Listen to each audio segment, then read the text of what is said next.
welcome to the Steve Kalis Show. I'm Steve Kalis, and yes, once again, Kevin and George are not here. We've recorded some really great stuff, but once again, we are having technical difficulties. So here's the plan. Every Tuesday, whether the episodes with Kevin, George, and I survive or not, you're going to get an episode with me, a sort of Steve's diary. And to be honest, I need it. I need to be making podcasts for you. My goal is to one day be the greatest podcaster that ever lived, which is a ridiculous goal. I'm nowhere near that. So what I need is practice and practice and practice. Plus, I've got a lot to talk about. I've got a lot to say. I'm going through some changes. I'm experiencing a lot, and I want to talk about it. Oh, by the way, do me a favor. If you're listening to this, go to Spotify and click the follow and subscribe for what is currently podcasting acorn will one day become a beautiful audio oak tree. You know what I mean? Does that make sense? Great. So we need your support, need your help. If you can click the follow button or subscribe wherever you're listening to this, that'd be really, really useful. Thank you so much. Here's what I want to talk about today. A very brief episode. The other day, I walked nearly 30 miles. Now, why did I do that? I don't really know. But that's what I want to explore here, because I've got some idea. For people who live in my hometown of Yeovil, you'll know that walking to Weymouth, a sort of local-ish beach town, is a considerable feat. It's about, 25, 27 miles. We took a long route that was horrible. We went a sort of country lane route that was excruciating and much longer than it needed to be because we're lost and we're terrible navigators. But it was a real test of our, not physical endurance. I mean, yes, it was absolutely a test of our physical endurance, but mostly it was a test of our mental fortitude.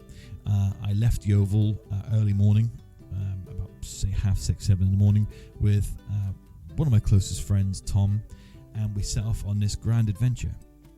There was times where it was beautiful, times where it was devastatingly difficult, and it took us much longer than any other human being that has ever tried to walk that route before, but we did it. And there are some key points that I want to talk about. There is a certain part of the journey that is relatively early on. It's 3 or 4 hours into the walk, where, and local people will know it as the hill, the massive incline, the Everest, just before Clay Pigeon Racetrack. Now, last time I tried to do this walk 2 months ago by myself, and at the base of this massive incline, this big old road, this big old hill, this Himalayan, this gargantuan mountain, I was defeated. I looked up at it the last time, and I'd lost before I even set foot on the hill. I managed to get to the top, but I was exhausted, I was mentally drained, and then I gave up, and my fiancée came and picked me up. So it was a very poor effort after 3 or 4 hours of walking. And that was a couple of months ago, and it's sat with me ever since, and it's pissed me off ever since I did it. It's pissed me off ever since I failed. So I had another go at it, and I did it. At the base of this hill this time, instead of going, oh no, look at this hill, and dreading it and being worried and losing the battle before I'd even picked up a weapon, I thought, come on. I bullied myself into doing it. And the whole way up the hill, weirdly, what I found myself saying to myself as motivation was, it's not just a hill. It's the Spotify Top 100. That is my main ambition in life. Outside of being a great father and a great fiancé, those are the two core things I want to be. Outside of that, my main ambition is to get into the Spotify Top 100 and one day be recognized as a great podcaster. And that's what I was saying. It's going to be difficult. If we're going to get from where we are now, in this bloody garage with this equipment, to the Spotify Top 100, we're going to have to go up that hill. We're going to have to scale these things that are mentally so difficult. And the last few months of this podcast has been that sort of trial. Try as I may, I cannot get the audio and everything to sound nice when there's 3 of us in the room together, me, George, and Kevin. It's been a nightmare, but we're slowly getting there.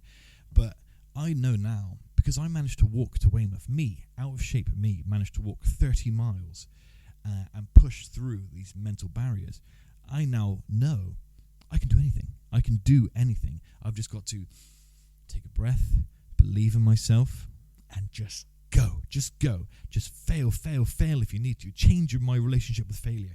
A great quote I heard recently was, life is like school, except the tests come first and then you extract the lesson. And that's what this walk to Weymouth was. It was the test, and afterwards, once we finally completed it, once we finally got there, and we were essentially dead by the time we managed to reach out and weakly touch the Welcome to Weymouth sign, what I learned was that, man, I'm so much more powerful. A lot of the boundaries, a lot of the walls that I thought were my physical and mental limitations were just made out of paper, not brick, and I just had to push at them.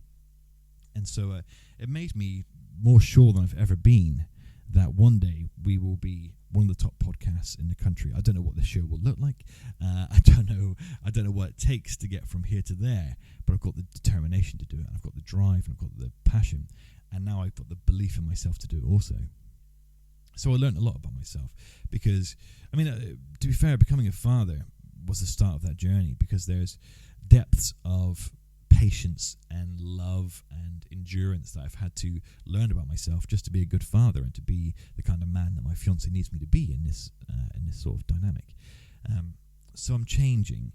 A friend of mine recently said that she has had to reparent herself. Nothing necessarily wrong with the parenting that she received, but for the new standards that she set herself, she's had to reparent herself in order to parent her children appropriately to the standards that she set for herself. And I'm the same. I was very lucky in my childhood. My mum is very, very loving and great, but the standards I have set for Leo and the standards I've set for myself, parenting-wise, are totally different. So I've had to re-father myself. I've had to be a disciplinarian for myself. I've had to chastise myself for failures and teach myself to learn from those failures in order to become the man I one day want to be. I've got a very clear vision of who that man is. Has any of this made sense, or am I just waffling to you? I don't know, but something about me is changing. I'm becoming more disciplined. I'm going to the gym every morning. Weirdly, at work, I am now wearing my full uniform. Blazer, tie, shirt, doing my hair, getting there in time to have a shower and do my hair. I'm being deliberate in everything that I'm doing. And that is unusual for me, because usually I'm sort of, I'm slobbishly at work. I'm having to be at work. I'm messy haired, shirt's a mess, sleeves rolled up, feet up, and, I wasn't being deliberate, but now I am. I don't know what it is. I suppose as my son Leo gets older, I'm having to set an example. I think I want to be a good role model and good example, and being deliberate in the things that I do is part of that, I guess.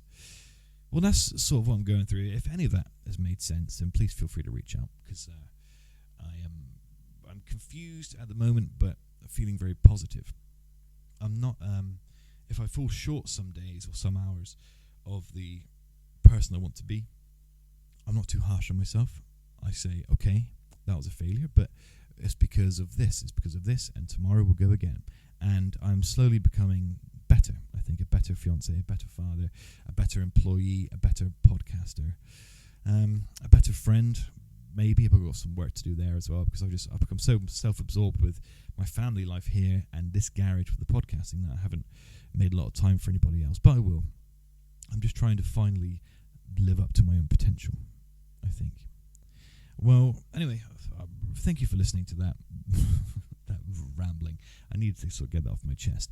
Every Tuesday from now on, you will at least get an episode from me, and hopefully a bonus episode with Kevin and George as well, once we sort out the technical difficulties. And from a week or two from now, we will be having guests again. We will be talking to local people in Yeovil and people from all over the world who have interesting stories that I want to learn from. Do you know what I mean? If you want to come along for the journey, if you want to see how we get from here to the very top of the podcasting mountain, to see if we do it, then click follow and subscribe, because that's the journey we're on, and I'm determined to get there.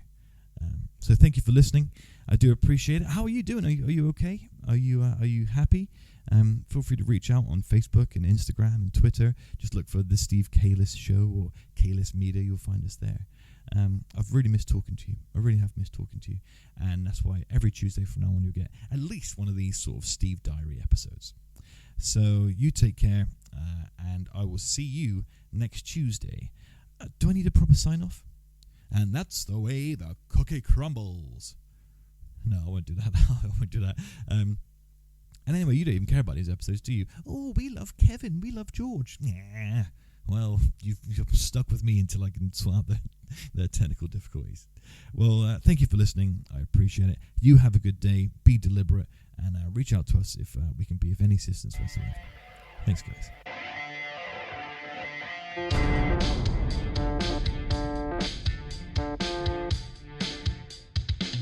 Hiya, you're right. Hi, everyone.